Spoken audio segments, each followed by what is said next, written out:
क्या दोस्तों, रिसेंटली पेश किए गए बजट के अंदर भारत के न्यूक्लियर सेक्टर को प्राइवेट प्लेयर्स के लिए ओपन करने की बात की गई है और इसी के अंदर न्यूक्लियर एनर्जी मिशन भी लॉन्च किया गया है जो कि भारत के न्यूक्लियर सेक्टर को पूरी तरीके से बदल के रख देगा। तो सवाल आता है कि भारत ने अभी तक प्राइवेट सेक्टर के लिए न्यूक्लियर सेक्टर को ओपन क्यों नहीं करा और अभी क्या ज़रूरत आन पड़ी है जिसकी वजह से हम प्राइवेट सेक्टर के लिए न्यूक्लियर सेक्टर को ओपन करना चाहते हैं। इन सारी चीज़ों को मैं शुभेंदु चौहान डिटेल में आप लोगों के साथ में चर्चा करूंगा, बट उसके पहले आप लोग मेरे साथ में SRC10 टेलीग्राम ग्रुप के ऊपर जुड़ सकते हो। मेरे क्लास की अपडेट, PPT, PDF सब कुछ आपको हमें मिल जाएगी। UPSC CSE की तैयारी करना है, इंडिया के टॉप एजुकेटर से ऑफलाइन क्लास के अंदर पढ़ना है तो आप लोगों के पास में अच्छा मौका है। अनअकैडमी केवल ऑनलाइन ही रहा है, अनअकैडमी ऑफलाइन भी आ चुका है। दिल्ली के करोल बाग, मुखर्जी के अंदर, प्रयागराज की सिविल लाइन्स और बिहार के पटना के अंदर ऑलरेडी हमारे सेंटर्स खोले जा चुके हैं जहां पर हमारे टॉप एजुकेटर्स आप लोगों को ऑफलाइन क्लासेस के अंदर कंप्रहेंसिव UPSC CSE की तैयारी कराएंगे। अगर आप हमारी ऑफलाइन क्लासेस के अंदर जुड़ना चाहते हो तो ये कॉन्टैक्ट नंबर है, इसके ऊपर आप डायरेक्ट कॉल करो। उसके बाद आपके जितने भी डाउट्स हैं उन सबको आप रिजॉल्व कर लो और अनअकैडमी के अंदर फिर आप जुड़ सकते हो। साथ में अगर आपको इस बार की प्रीलिम्स देना है तो कुछ स्टडी मटेरियल हैं जो आपके मार्क्स को 60% तक बूस्टअप कर सकते हैं, जैसे प्रीवियस ईयर के क्वेश्चन जो कि आपको एग्जाम पैटर्न समझाएंगे, प्रीलिम्स के मॉक टेस्ट जो आपकी सिली मिस्टेक को कम कराएंगे, NCERT के नोट्स की समरी जो आपके बेसिक्स को क्लियर करेंगे, कुछ आए बाए के क्वेश्चन आपको एग्जाम के अंदर दिखाई देते हैं, खास रूप से करंट अफेयर्स से रिलेटेड सब्जेक्ट जैसे science and tech, international relation, environment and ecology, वो सब आपके करंट अफेयर्स की मैगजीन से रिजॉल्व हो जाएंगे। साथ में इंडिया ईयर बुक से हर बार 5-6 से 6 क्वेश्चन आ रहे हैं, तो अगर आप चाहते हो तो इन्हें भी पढ़ सकते हो। इन सब के समरी के नोट्स नीचे डिस्क्रिप्शन के अंदर एक लिंक के अंदर मैंने दिए हो, वहाँ से आप डाउनलोड कर सकते हो। चलिए दोस्तों, अब समझने का प्रयास करते हैं यहाँ पे क्या हुआ है। देखो,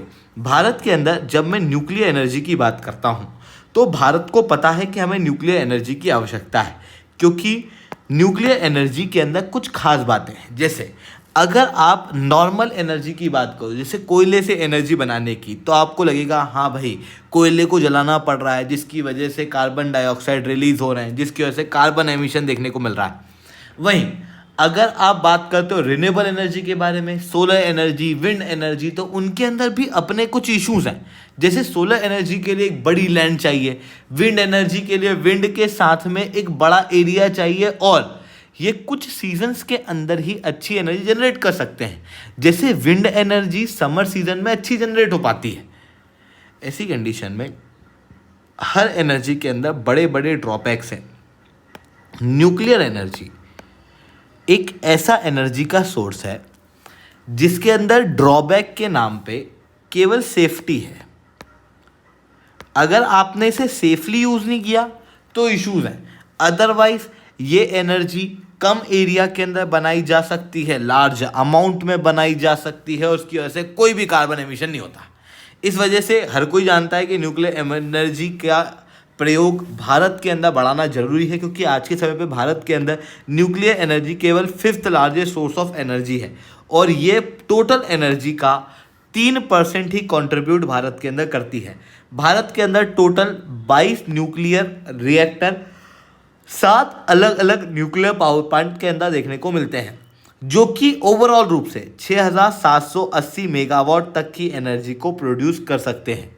बट हमारा टारगेट है 2031 तक 22,480 मेगावाट तक की न्यूक्लियर एनर्जी कैपेसिटी को क्रिएट करना। साथ में 2047 तक लगभग 100 गीगावाट तक की न्यूक्लियर एनर्जी कैपेसिटी तक जाना, क्योंकि आने वाले समय में न्यूक्लियर एनर्जी और कहूँ ओवरऑल रूप से ही भारत की आबादी बढ़ने वाली है और इस बढ़ती आबादी के लिए हमें न्यूक्लियर एनर्जी की आवश्यकता पड़ेगी। इसी कारण से भारत सरकार ने अभी सोचा कि क्यों ना न्यूक्लियर एनर्जी को भारत के अंदर ज़्यादा बनाया जाए।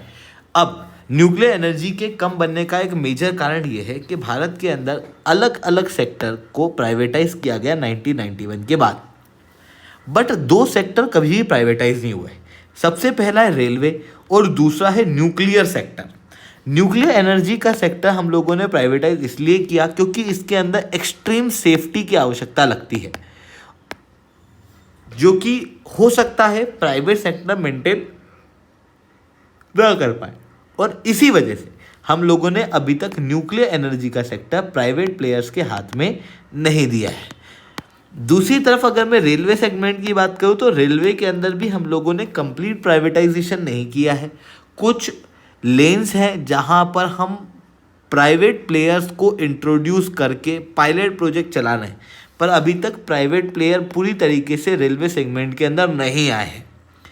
ऐसी कंडीशन के अंदर अगर मैं न्यूक्लियर सेक्टर की बात करूँ तो न्यूक्लियर सेक्टर के अंदर फर्दर डेवलपमेंट के लिए, क्योंकि पीएसयूज काफ़ी धीरे काम कर रही हैं, इस वजह से यहाँ पर रिसर्च एंड डेवलपमेंट और ज़्यादा इन्वेस्टमेंट करने के लिए प्राइवेट सेक्टर की आवश्यकता है।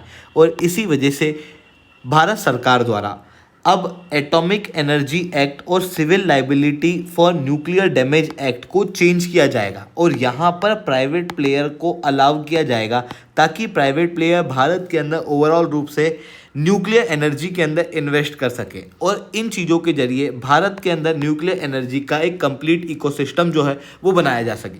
साथ में न्यूक्लियर एनर्जी मिशन भी अनाउंस किया गया है, जिसके अंदर रिसर्च एंड डेवलपमेंट किया जाएगा स्मॉल मॉड्यूलर रिएक्टर्स के अंदर, और इसका टोटल बजट लगभग 20,000 करोड़ का दिया गया है। साथ में भारत की फाइनेंस मिनिस्टर के द्वारा इस बजट के अंदर प्रपोज किया गया है कि इन दोनों ही स्टेप के जरिए 2033 तक भारत के अंदर 5 इंडिजिनसली डेवलप्ड रिएक्टर्स जो हैं वो बनाए जाएंगे। और यहाँ पर जो ध्यान देने वाली बात है वो है स्मॉल मॉड्यूलर रिएक्टर, क्योंकि प्राइवेट सेक्टर भी भारत के अंदर जो मैक्सिमम इन्वेस्टमेंट करेगा वो इसी सेगमेंट के अंदर करेगा। तो अब आप कहोगे कि सर ये स्मॉल मॉड्यूलर रिएक्टर होता क्या है। देखो, जब हम लोग न्यूक्लियर एनर्जी को जनरेट करते हैं तो 3 प्रकार के रिएक्टर्स बनाए जा सकते हैं। सबसे पहले आते हैं माइक्रो रिएक्टर, छोटे मोटे गाँव गराज के इलाके दूर दूर, वहाँ पे आप अचानक से ऐसा नहीं करोगे कि बिल्कुल एक काकड़ा पार वाला न्यूक्लियर रिएक्टर बना दिया। अगर आपको छोटे से गांव की एनर्जी बनाना है तो फिर उसके लिए आप छोटा रिएक्टर बनाओगे जिसे माइक्रो रिएक्टर कहा जाता है। 10 मेगावाट तक की एनर्जी ये जनरेट करता है। दूसरी तरफ अगर थोड़ा सा बड़ा टाउन है या फिर थोड़ा एक बड़ा शहर है, second tier, third tier city, even Bharat के अंदर अगर आप कहो तो 1 टायर सिटी के अंदर भी आप एक शहर की एनर्जी को फुलफिल करने के लिए स्मॉल मॉड्यूलर रिएक्टर का प्रयोग कर सकते हो, जो कि 300 मेगावाट तक की एनर्जी जनरेट करता है। फिर आते हैं लार्ज रिएक्टर, जो कि आपको इस तरीके के दिखाई देते हैं, जैसे काकरा पार वाला रिएक्टर आप देखो, जो कि एक बड़ी पॉपुलेशन को एक साथ कैटर करने के लिए बनाए जा सकते हैं। जैसे गुजरात पूरे राज्य के लिए अगर आप रिएक्टर लगा रहे हो जो कि 700 मेगावाट से ज़्यादा तक की एनर्जी जनरेट करने की कैपेसिटी रखता है, तो इसे आप लार्ज या कन्वेंशनल रिएक्टर कहते हो। अब ऐसा नहीं है कि भारत जो है वो लार्ज रिएक्टर बना नहीं सकता। भारत ने इंडिजिनसली लार्ज रिएक्टर बनाना शुरू कर दिए हैं। प्रेशराइज हैवी वाटर रिएक्टर भी भारत के अंदर बनाए जा चुके हैं और ये बहुत अच्छे से काम भी कर रहे हैं। काकरापार के अंदर दूसरा रिएक्टर जो भारत के अंदर इंडिजिनसली बना है वो फुल ऑपरेशन के ऊपर आ चुका है, बट फिर भी हम स्मॉल मॉड्यूलर रिएक्टर के ऊपर आने वाले समय में काम करने वाले हैं, क्योंकि ये जो रिएक्टर है ये बहुत ही ज़्यादा इफ़िशियंट है। अगर आप कॉस्ट के अंदर बात करोगे तो स्मॉल मॉड्यूलर रिएक्टर ज़्यादा एनर्जी जनरेट कर सकता है कम अमाउंट में कन्वेंशनल रिएक्टर के मुकाबले। आप ये क्लियरली देख सकते हो, कन्वेंशनल रिएक्टर इतना अमाउंट लगता है और स्मॉल मॉड्यूलर रिएक्टर को और कम अमाउंट लगता है। दूसरी तरफ अगर आप एक नॉर्मल कन्वेंशनल रिएक्टर बनाना चाहते हो तो इसको फुल ऑपरेशनल में लाने में 16 से 12 साल लगते हैं, और इस फुल ऑपरेशन में आने के बाद में ये रिएक्टर काफ़ी समय तक काम करता है। बट ये जो रिएक्टर्स हैं इनको आप उठा के फिर तोड़ मरोड़ नहीं सकते। आपने जहाँ पर इस रिएक्टर को लगा दिया वहाँ पे लगा रहेगा। दूसरी तरफ अगर आप स्मॉल मॉड्यूलर रिएक्टर की बात करते हो तो ये जल्दी काम करना शुरू भी कर देते हैं, और अगर आपने इस रिएक्टर को आज यहाँ पर लगाया है, लेटेस्ट से आपने आज उसे नागपुर के अंदर लगाया है, उसके बाद आपको लग रहा है कि यार नागपुर के अंदर अब इस एनर्जी की आवश्यकता नहीं है, तो आप इसे डिसमेंटल करके दूसरे शहर के अंदर भी ले जाके लगा सकते हो। इतना बेहतरीन होता है ये। साथ में सेफ्टी देखो, अगर आप कन्वेंशनल रिएक्टर के अंदर बार बार न्यूक्लियर फ्यूल भर रहे हो तो जितना फ्रीक्वेंट आपको न्यूक्लियर फ्यूल को हैंडल करना पड़ रहा है उतने ज़्यादा सेफ्टी इश्यूज हैं। अगर कम न्यूक्लियर फ्यूल भरना पड़ रहा है तो कम सेफ्टी इश्यूज हैं। अगर मैं स्मॉल मॉड्यूलर रिएक्टर की बात करूं तो स्मॉल मॉड्यूलर रिएक्टर लगभग 30 साल में एक बार फ्यूल मांगते हैं, अगर आपने कुछ अलग प्रकार के बनाए हैं तो। अदरवाइज 3 से 4 साल के अंदर फ्यूल जो है वो इन प्रकार के न्यूक्लियर रिएक्टर में ज़रूरत पड़ती है। बट हाँ, अगर आप कुछ अलग तरीके से बनाते हो तो 30 साल तक भी बन सकता है। मतलब अलग अलग प्रकार पे डिपेंड करता है कि आपने किस तरीके का रिएक्टर बनाया है, उसके आधार पे होता है कि कितना समय में आपको फ्यूल डालना पड़ेगा। जबकि आप कन्वेक्शनल जितने भी न्यूक्लियर पावर प्लांट हैं उसके अंदर देखो तो लगभग 1 से 2 साल के अंदर आपको फ्यूल बदलना पड़ता है, जिसके कारण से कन्वेक्शनल जो पावर प्लांट हैं वो काफ़ी ज़्यादा अनसेफ हो जाते हैं as compare to small modular reactor. साथ में स्मॉल मॉड्यूलर रिएक्टर की एक और ख़ास बात यह है कि ये कम एरिया के अंदर ज़्यादा एनर्जी जनरेट कर सकता है। लगभग 47 मेगावाट तक की एनर्जी जनरेट की जा सकती है हर एकड़ के अंदर। दूसरी तरफ अगर आप कन्वेक्शन रिएक्टर की बात करो, फॉर एग्जांपल यूनाइटेड स्टेट्स के अंदर जो न्यूक्लियर पावर प्लांट है तो वो हर एकड़ के अंदर केवल 1.2 मेगावाट तक की एनर्जी जनरेट कर सकता है। स्मॉल मॉड्यूलर रिएक्टर अगर आप टाइम के मामले में बात करो, अगर आप फ्यूल के मामले में बात करो, अगर आप कॉस्ट के मामले में बात करो, सेफ्टी के मामले में बात करो या फिर लैंड के मामले में बात करो, हर मामले में ज़्यादा इफिशिएंट है। इस कारण से ग्लोबल लेवल पे कई सारी कंट्रियां अब स्मॉल मॉड्यूलर रिएक्टर्स का प्रयोग कर रही हैं और भारत को भी अब इसी की तरफ फोकस करना चाहिए। और इसी कारण से भारत के अंदर अब जो बजट आया है उसके अंदर इसी के ऊपर काम करने की बात की जा रही है, जिसके लिए न्यूक्लियर एनर्जी मिशन भी लॉन्च किया गया और प्राइवेट सेक्टर को न्यूक्लियर एनर्जी के अंदर इंट्रोड्यूस करने के लिए नेसेसिटी चेंज करने की बातचीत भी यहाँ पर की गई है। और ये बातें बहुत इंपॉर्टेंट है क्योंकि ये बातें उस समय पे भारत के अंदर हो रही है जब भारत और यूएस के बीच में न्यूक्लियर एनर्जी को लेके कॉपरेशन बढ़ने वाला है। देखो, रिसेंटली जब भारत के अंदर national security advisor United States of America के आए तो इन्होंने कहा कि कई सारी ऐसी कंपनियां हैं जो कि यूनाइटेड स्टेट्स ऑफ अमेरिका की सैंक्शन लिस्ट में है, क्योंकि भारत ने जब 1998 के अंदर न्यूक्लियर वेपन बनाया था उसके बाद यूएस ने कई सारी भारतीय कंपनियों के ऊपर सैंक्शंस लगा दिए थे। इसके अंदर भारत का भाभा एटॉमिक सेंटर है, Indira Gandhi atomic research centre है, इंडियन रेयर अर्थ लिमिटेड नाम की कंपनी भी है और भी कुछ कंपनियां देखने को मिलती हैं जिनके ऊपर यूनाइटेड स्टेट्स ऑफ अमेरिका द्वारा सैंक्शंस लगाए गए थे। इस समय पर भारत और यूएस के बीच में न्यूक्लियर एनर्जी को कॉपरेशन बहुत ज़्यादा था नहीं।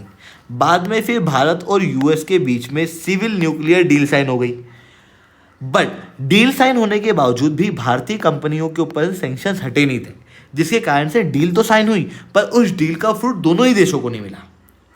अब क्या किया जा रहा है कि दोनों ही देशों के बीच में न्यूक्लियर एनर्जी को लेके कॉपरेशन बढ़ाया जा रहा है। उसके लिए ऐसी कंपनियां जिनके ऊपर सैंक्शंस लगाए गए थे उनको हटाया जा रहा है और कहा जा रहा है कि भारत के अंदर एक न्यूक्लियर एनर्जी इकोसिस्टम डेवलप किया जाएगा। जब ये बातें एक तरफ हो रही हैं, दूसरी तरफ इसी समय पे भारत के अंदर प्राइवेट सेक्टर को भी इंक्लूड करने का प्रयास किया जा रहा है ताकि भारत के अंदर न्यूक्लियर एनर्जी का एक बड़ा इकोसिस्टम तैयार हो और इसको लेके भारत सरकार काफ़ी ज़्यादा सीरियस है। ये आप क्लियरली देख सकते हो लगातार भारत के अंदर हो रहे न्यूक्लियर एनर्जी के अंदर डेवलपमेंट को देख के। पहले हम लोगों ने काकरापार के अंदर जो इंडिजिनस न्यूक्लियर पावर प्लांट है उसके अंदर क्रिटिकलिटी अचीव करी, बाद में फुल ऑपरेशन अचीव किया। उसके बाद भारत के अंदर थोरियम बेस्ड पावर प्लांट जो है, जिसे आप कहते हो फास्ट ब्रीडर रिएक्टर, इसकी रिसर्च कंप्लीट हो गई है। अब भारत के अंदर खुद का फास्ट ब्रीडर रिएक्टर बनेगा और ये जो फास्ट ब्रीडर रिएक्टर है, ये फास्ट ब्रीडर रिएक्टर थोरियम का प्रयोग करता है। नॉर्मल रिएक्टर्स जो होते हैं वो यूरेनियम का प्रयोग करते हैं, जो कि हम लोगों को इंपोर्ट करना पड़ता है, जिसके लिए हम न्यूक्लियर सप्लायर ग्रुप के ऊपर डिपेंडेंट हैं। वहीं थोरियम का सबसे बड़ा रिजर्व भारत के अंदर देखने को मिलता है, जिसे हम लोगों को इंपोर्ट करने की ज़रूरत नहीं और एनर्जी के ऊपर डिपेंडेंट रहने की ज़रूरत नहीं है। और साथ में इसी थोरियम पावर प्लांट को अगर हम भारत के अंदर बनाएंगे तो इसकी वजह से भारत अपनी न्यूक्लियर एनर्जी के अंदर सेकंड स्टेज पे आ जाएगा, जो कि भारत की nuclear energy point of view से एक बहुत बड़ी डेवलपमेंट है। तो ये सारी चीज़ें हम लोगों को यहाँ पर देखने को मिल रही है। आई होप ये सारी बातें आपको समझ में आई होंगी। लेक्चर अच्छा लगा हो तो लाइक करना, लेक्चर बहुत अच्छा लगा हो नीचे साथ रिटर्न कमेंट करना। यूपीएससी सीएससी की तैयारी करना, इंडिया के टॉप एजुकेटर से ऑफलाइन क्लास के अंदर पढ़ना है तो आप लोगों के पास में अच्छा मौका है।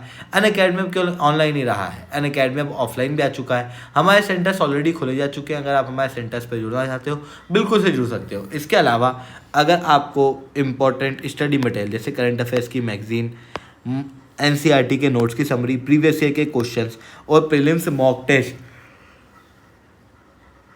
फ्री ऑफ कॉस्ट चाहिए तो नीचे डिस्क्रिप्शन के अंदर मैंने लिंक दी हुई है, वहां से आप डाउनलोड कर सकते हो। ठीक है दोस्तों, आज के लिए that's all from my side. जय हिंद।